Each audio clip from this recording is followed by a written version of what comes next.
आखिर किस योद्धा ने चलाए थे भगवान श्री कृष्ण पर 12 घातक तीर?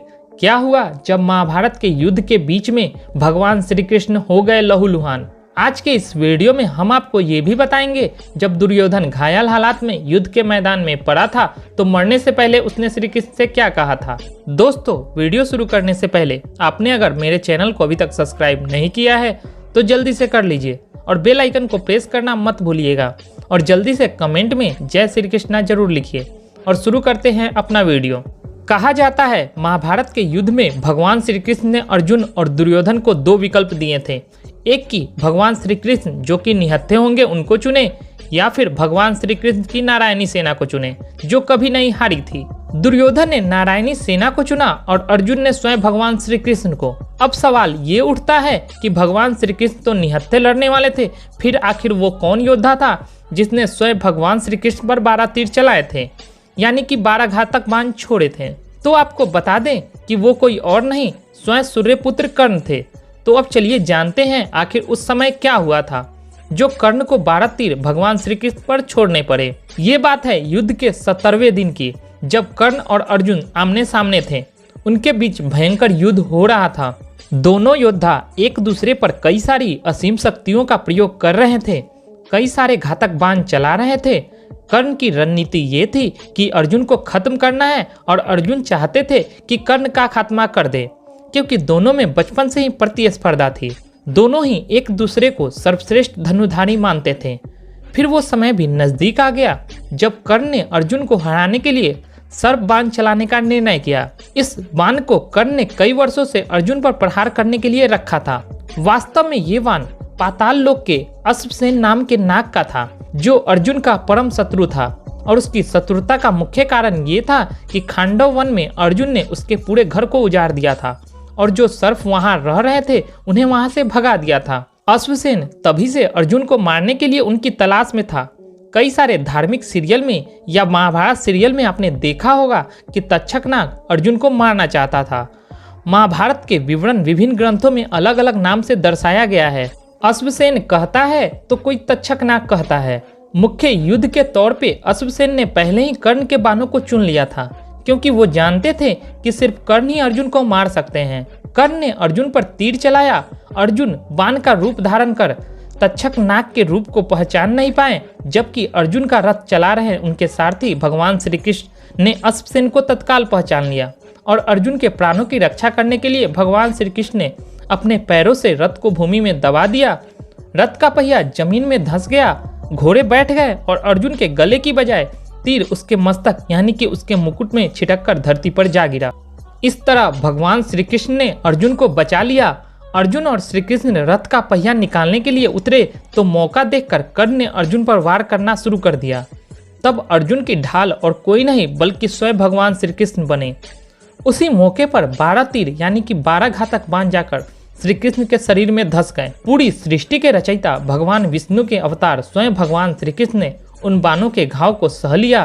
तब श्री कृष्ण ने अर्जुन को अश्वसेन के बारे में बताया। अर्जुन ने 6 तीरों की सहायता से अश्वसेन के टुकड़े टुकड़े कर दिए और इस तरह भगवान श्री कृष्ण ने स्वयं पीड़ा सहते हुए प्रिय अर्जुन को बचा लिया।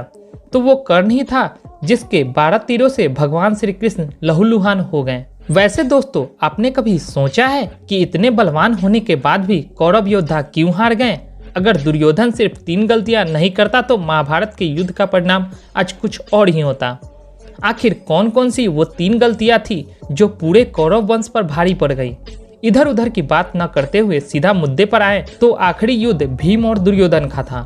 भीम ने दुर्योधन की जंघा पूरी तरह से तोड़ दी। दुर्योधन खून से लथपथ होकर रणभूमि में गिरा हुआ था, बस कुछ ही समय में दम तोड़ने वाला था। लेकिन भूमि पर गिरे हुए उसने कृष्ण को अपनी ओर आते हुए देखा और बार बार अपने हाथों की 3 उंगलियों को उठाकर कुछ बताने का प्रयास करने लगा। पीड़ा के कारण उसके मुंह से आवाज धीरे धीरे निकल रही थी।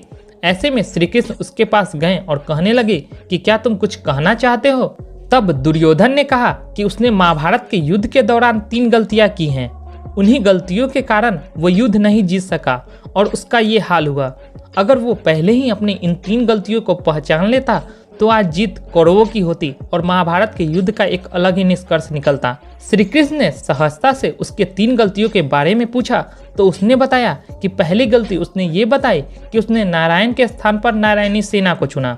दोस्तों, ये तो हम आपको वीडियो की शुरुआत में ही बता चुके हैं कि दुर्योधन ने नारायणी सेना को चुना था और अर्जुन ने स्वयं भगवान श्री कृष्ण को। दुर्योधन ने नारायणी सेना को इसलिए चुना क्योंकि उसे लगा कि निशस्त्र नारायण यानी कि स्वयं भगवान श्री कृष्ण कुछ नहीं कर पाएंगे और वो उन्हें कौरवों के पक्ष में चुनता तो आज परिणाम कुछ और ही होता। अब उसे अपनी गलती समझ आ गई थी। दूसरी गलती उसने ये बताई कि उसने अपनी माता के लाख कहने पर उसने पेड़ के पत्तों से बना हुआ लंगोट पहनकर उनके पास गया, क्योंकि उसकी माता ने उसे कहा था कि नग्न अवस्था में ही उसके सामने आए ताकि वे अपनी दृष्टि के संचार के द्वारा बनाई हुई शक्ति से अपने पुत्र दुर्योधन के शरीर को पत्थर जैसा बना सके, जिससे कि रणभूमि में अजय हो।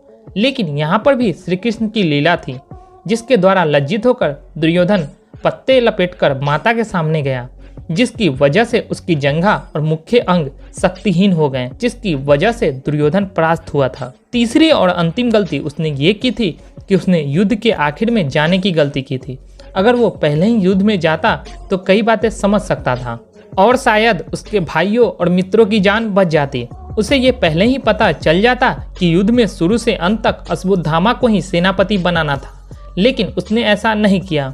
अगर वो युद्ध भूमि में पहले ही उतर जाता यानी कि सबसे आगे रहता तो ये जान पाता कि आखिर कौन सा योद्धा कहाँ सही रहेगा, कहाँ पर वो किस योद्धा पर भारी पड़ सकता है। भगवान श्री कृष्ण ने विनम्रता से दुर्योधन की सारी बातें सुनी और तब उन्होंने कहा कि तुम्हारे हार का मुख्य कारण तुम्हारा अधर्मी व्यवहार और अपनी ही कुलवधू का वस्त्र हरण करना था। तुमने स्वयं अपने कार्यों से अपने भाग्य को लिखा है दुर्योधन। श्री कृष्ण के कहने का तात्पर्य ये था कि तुम अपनी इन 3 गलतियों की वजह से नहीं हारे, बल्कि तुम अधर्मी हो इसलिए हारे।